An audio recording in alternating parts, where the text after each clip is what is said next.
আমি সবাইকে বাসন্তী পুজো, অন্নপূর্ণা পুজো, রামনবমী, মহাবীর জয়ন্তী, হনুমান জয়ন্তী আজকের দিন, আগামীকাল চড়ক নববর্ষের অগ্রিম শুভেচ্ছা জানাই। বন্ধুগণ, এমন একটা সময় আমরা এখানে একত্রিত হয়েছি, পশ্চিমবাংলার সবচেয়ে দুর্দিন।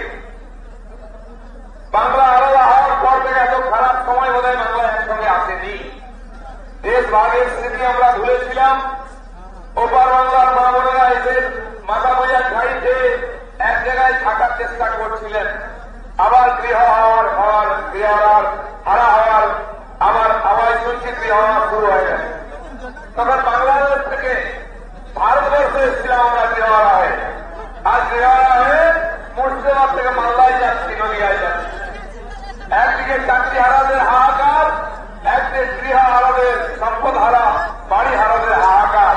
এই দুঃসময়ে আজকে আমরা নেমেছি, সবচেয়ে কঠিন সময়। আর এই কঠিন সময়ে দেশ ভাগের পরে যে কোটি কোটি গৃহহারা বাঙালি হিন্দু ছিলেন, তাদের পাশে ডাক্তার শ্যামাপ্রসাদ মুখার্জি, আমাদের জন্মদাতা, আমাদের আদর্শ তিনি জানিয়েছিলেন।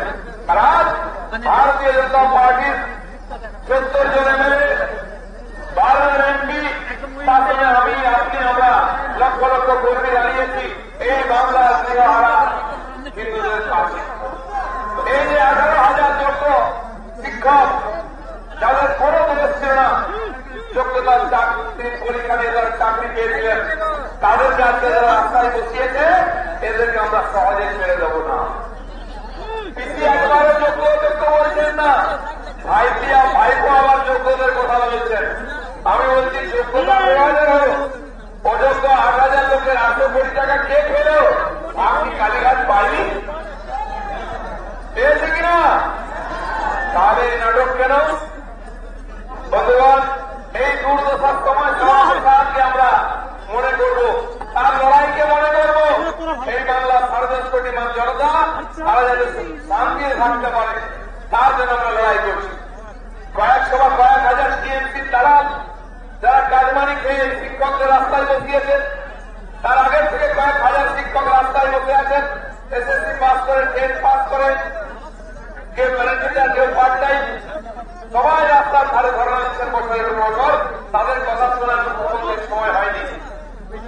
আর এই 18,000 শিক্ষক যারা যোগ্য, তাদেরকে ডাকলেন কথা শুনবার করে, কিন্তু তাদেরকে পাস দিলেন না। সেই পাস বিক্রি হয়ে গেল 500 টাকা, কারো কাছে চলে গেল। তার পার্টির কিছু দাবেদার, কিছু চামচা বেঞ্চা অনুগামী, তারা ঢুকে গেল, ওদের হাততালি বাজালো, উনি ভাষণ দিলেন। এই যে নাটক, এটা করা উচিত নয়। আর এই যে 25,000 মানুষ, তার পরিবার হাহাকার করছে, তাদের এই পাপ, তাদেরকে পথে বসানোর পাপ, তাদের চাকরি খাওয়ার পাপকে চাপা দেওয়ার জন্য মমতা ব্যানার্জি কিছু অগ্রপন্থীকে, দেশ বিরোধীকে, সাম্প্রদায়িক গৌরবাদীকে মুর্শিদাবাদ করে নামিয়ে দিয়েছে। দিন রাত দাঙ্গা করে, বাড়িঘর ভেঙে, মন্দির ভেঙে, অত্যাচার করে, হত্যা করে উন্মাদ সৃষ্টি করেছে। ওখানকার মানুষ ভয় ভয়ে পালাচ্ছে। দত্তভূমির যে ঘটনা ঘটেছে, যদি বিএসএফ পরশুদিন সন্ধ্যা 6টায় না ঢুকতো ওখানে, তাহলে আরো অনেক, সেই দিনই অনেক মানুষ মারা পড়তো, অনেক শেষ হয়ে যেত। পরে আমাদের নেতা, বিরোধী নেতা শুভেন্দু হাইকোর্টে গেছেন জাজমেন্ট নিয়ে আসতে, কিন্তু তার আগেই 50 কিলোমিটার জড়ি রিক্সা যেটা অমিত শাহ দিয়েছিলেন বিএসএফ কে, তার সুবিধা নিয়ে বিএসএফ নেমে পড়েছিল। আর গতকাল সকাল থেকে আবার দুষ্কৃতকারীরা লুটপাট শুরু করে, তখন বিএসএফ থেকে নেমে তাদের রক্ষা করে। যদি বারবার বিএসএফ, সিআইএসএফ কে, আরপিএফ কে নেমে এখানকার আইন শৃঙ্খলা রক্ষা করতে হয়, মানুষের জীবন রক্ষা করতে হয়, ভোট করাতে হয়, তাহলে এই কাটমানিখোর সরকারটা কেন?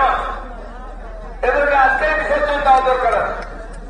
তাই এই সরকারের একদিনও থাকার অধিকার নয়।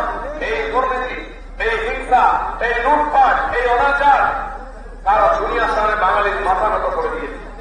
এই যারা কথায় কথায় বাঙালি বলে, সুযোগ পেলে বিহার থেকে, গুজরাট থেকে লোক নিয়ে এসে এমএলএ এমপি করে, তারা বাঙালির সার্টিফিকেট নিয়ে ঘুরে আসে। তারাই বাঙালিকে উদ্বাস্ত করেছে, ঘর ছাড়া করছে, চাকরি ছাড়া করেছে, সম্মান ছাড়া করেছে। তাই এই সরকারের এই বাংলায় থাকার অধিকার নাই। দিন চলে এসছে, ঘনিয়ে এসছে, সেইটাকে আরো যেন আমাদের কষ্ট সহ্য করতে না হয়, তার আগে এই সরকারের বিসর্জন চাই। কি চাই কিনা? তার জন্য আমরা রাস্তায় রয়েছি, তার জন্য আমাদের লড়াই সবকিছু ছেড়ে দিয়ে। মনে রাখবেন, এই হিংসা দুর্নীতি যুদ্ধে লড়াই করতে গিয়ে আমাদের 250 ভাই বন্ধু তারা রাজনীতির বলি হয়েছে, হিংসার বলি হয়েছে এই আন্দোলনকে এখানে পৌঁছে দেওয়ার জন্য। আর আজকেও হাজার হাজার মানুষ ভয়ের মধ্যে জীবনযাপন করছে পশ্চিমবঙ্গের গ্রামে গঞ্জে। তাদের মুখে হাসি ফোটাতে, তাদের সাহস দিতে এবং ওই সন্তান হারা পরিবারের মুখে হাসি ফোটাতে আমাদের এই লড়াই চলেছে, চলবে। সমাজ ঠিক করে নিতে পরিবর্তন করবে। আর্থিকের ঘটনা বলুন, 25,000 চাকরি বলুন, তা প্রতিনিয়ত বাংলার গ্রামে গঞ্জে যে ঘটনা ঘটছে, মুর্শিদাবাদ, মালদা, নদীয়া, বীরভূম, হাওড়া, কলকাতা, দক্ষিণ চব্বিশ পরগনা, উত্তর চব্বিশ পরগনা, সেখানকার মানুষ ত্রাহি করছেন, মুক্তি চাইছেন। একুশের ভুলকে তারা আবার রিপিট করবেন না, এই সরকারকেও রিপিট করবেন না, বিসর্জন দেবেন। তাদের কাছে একটা ভালো হাতিয়ার চাই, শক্ত হাতিয়ার। সে শক্ত হাতিয়ার হচ্ছে ভারতীয় জনতা পার্টি। বিজেপি একমাত্র হাতিয়ার পশ্চিমবাংলা পরিবর্তনের জন্য। বাকি সব শেষ, দূর দূরবর্তী কোনো আশা নাই। সেই মানুষের ইচ্ছাকে সম্মান দিয়ে আগামী একটা বছর 3 রাত পরিশ্রম করে আমরা পশ্চিমবাংলার মানুষকে নূতন যুগে সূচনা করে সোনার বাংলার রাস্তা দেখাবো। এই আশা রেখে আপনাদের লড়াই যেমন চলে আসছে, এই লড়াইকে সমান জারি করুন।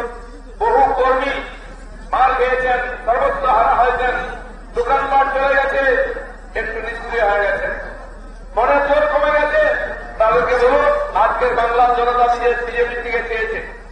আরজি করেন যে আন্দোলন, তাকে এই কমিউনিস্টরা যারা দিদির সামনে সেপ্টার হয়ে দাঁড়িয়ে যায়, এখনো চেষ্টা চলছে টিচারদের আন্দোলনকে লাল নীল সবুজ ভাগ করা। টিচারদের বলছি, এই দালালদের কথায় হাত দেবেন না, এই আন্দোলন দিদিদের কথায় বিশ্বাস করবেন না। ওইদিকে ইএসসি, এদিকে কংগ্রেস, সিপিএম, দুই এক, ওরাই মাঝে রাখছেন টাকা অক্সিজেন দিয়ে। আমরা অক্সিজেন সিলিন্ডার কেড়ে নেব, এই সরকারকে ফেলে দেবো।